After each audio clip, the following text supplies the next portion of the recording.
Alright, so I actually just got this in the mail. This is the Amsterdam Games Season 2, I guess, offering from it says Wolfhorn, spelled interesting, Games, which is a publisher. I guess I don't really know too much about it. Maybe it's under Board Game Design, I don't know. Each one of these seems to be a different designer, and it's not people that I particularly know how to, don't know how to pronounce these names, or it's not people that I actually not really heard of. So I'll start with Loaf, because that's the one that I thought was the most interesting.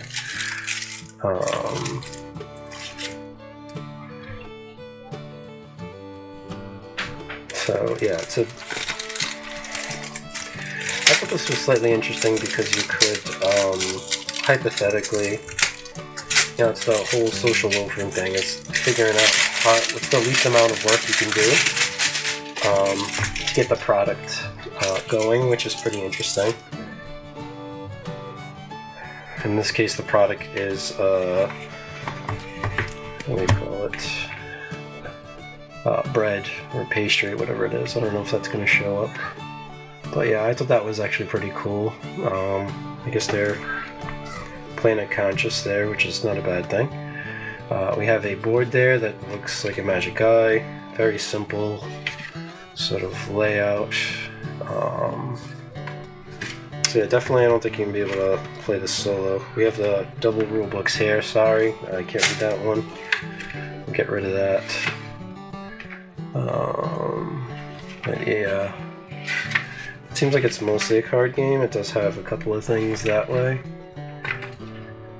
It's got some tokens that look like shady bakers. Maybe they're going for sleepy bakers, but they look quite shady to me. They look like they're up to something. You got different player colors, I'm assuming. Oop. So let's open this up and let's see how long it takes me to open this damn thing up. So yeah, that's just numerical values. Obviously you can see that. And the sort of different suits and colors. No, this is just player colors, I think. Yeah, it corresponds to player colors. And matches the board there. So nothing really too interesting on that. 20 minutes of me opening this one here. Interesting. I do have to say card quality is pretty good. I mean, it's thin, but there's a bit of a texture there. I mean, I'm going to sleeve these anyway, but hopefully they stay on the box. Artwork seems to be nice. There's variation between some of these that would come into play, so that's kind of interesting.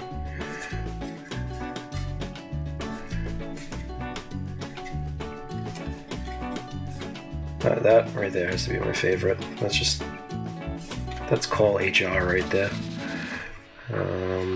So the backs of these have a different sort of numerical value. There's a range at the top that seems to be all different, and at the bottom there's a multiplier. So yeah, I don't remember too much about the mechanics of that, so I can't even comment about it, to be honest. But it did catch my eye when I originally backed it, so there's got to be something to that. We have some player aids. There's only 2, which is kind of interesting, and then we have the rest of the suits there. And then we also have this, I guess, promo business here for this. But yeah, we have the baker in the front. We have some more numerical cards. They're rainbow there. Oh, okay, that makes more sense. I guess it's for Pride Week. So yeah, that's a thing. So is it like a wild card? I don't know. So that looks like it's probably the other games kind of splashed off into these, and there seems to be a new track that you kind of put together. So it'll be interesting to see how that works. I mean, these mini expansions sometimes feel like they should be part of the base game, so who knows, but maybe they really wanted to stretch their content there. We'll start next with the Goblin Laundromat.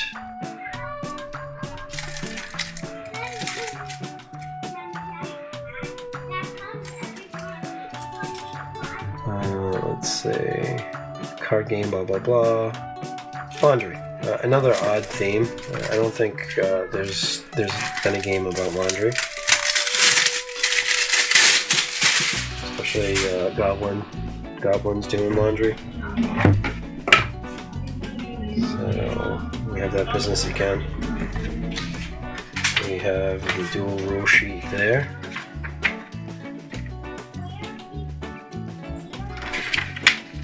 A lot of background noise today. So yeah, there's a 2-player mode. I'm assuming this is probably better with more people. We have some tokens there. We have a rule, not rule booklet, but a score sheet there. And some punch boards. They are definitely on the thin side. So I would caution that, and they are not very easy to punch. I'm really trying not to destroy them, but you know, heads up if you do get that.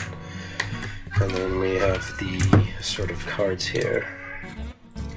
Let's see if they actually had. Ah, they did. I didn't need the stabbing guy after all. See, live and learn. So we have some grimy old panties, I guess. Some long johns.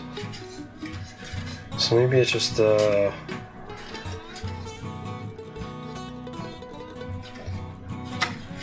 all sorts of whimsical creatures that are getting their laundry done by goblins. Got some yellow pants there.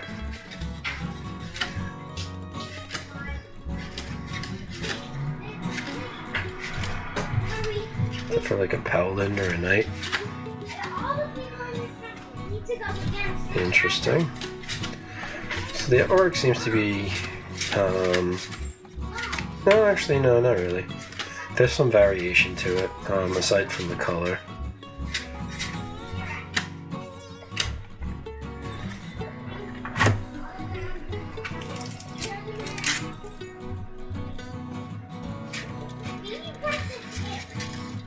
Yeah, this is for a Dark Knight or a Necromancer.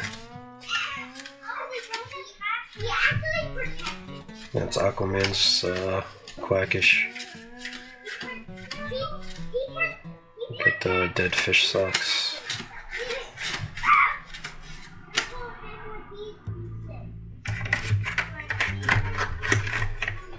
And then we have some goblins there.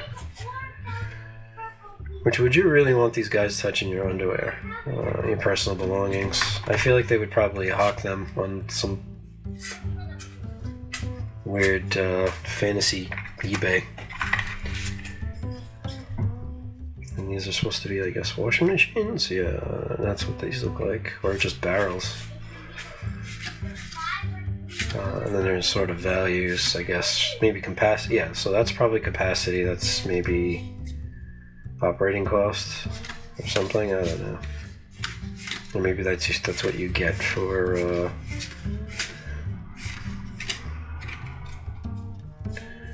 okay, so they're kind of numbered by sort of epochs or eras or whatever you want to call it. This is the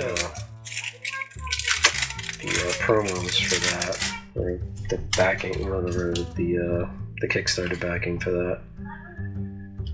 So there's a mimic and sort of new clothes. Oh, okay, so it's. Okay, so there's promos, basically stuff from the other games. So it's on kind of par with that other stuff there.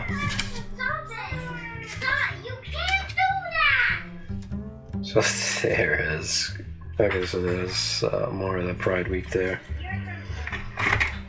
But there's that sort of last game of the sort of series, which medieval something or other. And this one is basically the king is dead and there's a power struggle.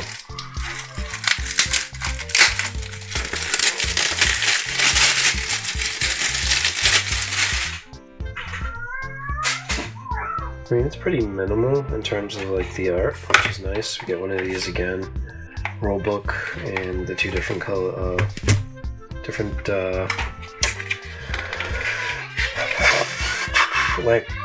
languages. And kids are horribly loud.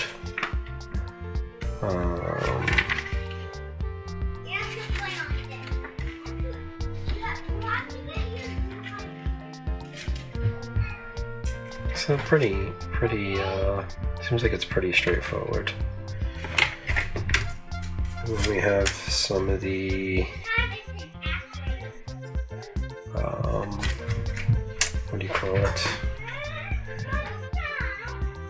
The rules reminder, card reminders.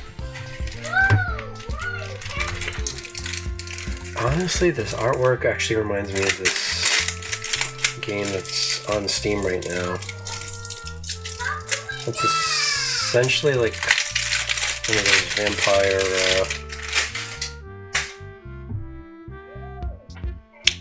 what was that game? Not Vampire Empire or something like that.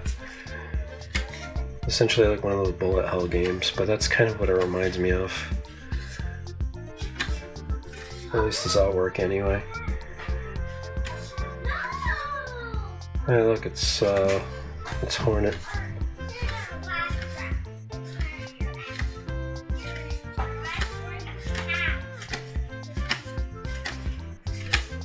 I feel like this art's something that you would see like at a doctor's office or something, like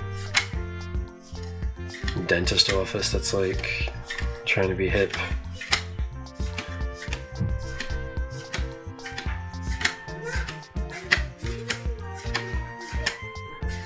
There's Kiki's delivery service going on. So that is the king card. The backs are pretty much all the same there.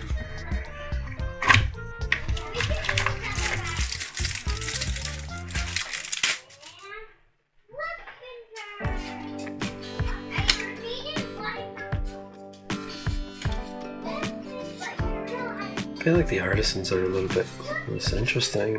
Seem to. Oh yeah, no. That reminds me of the old Coyotes jersey for some strange reason.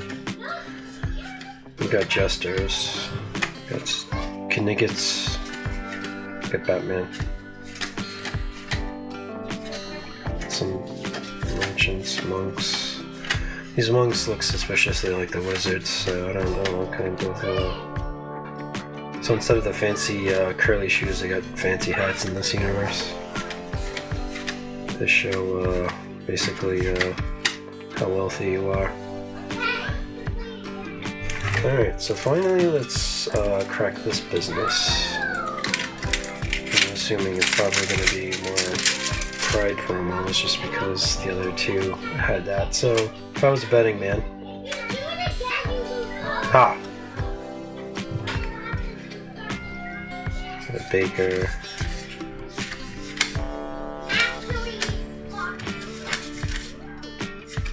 I don't know how I feel about the mix and match from the other sets. I feel like that kind of, I don't know, it kind of detracts from the game, but whatever. But yeah, so there is this Amsterdam Season 2, whatever it is. I didn't get Season 1, but whatever. So there you go.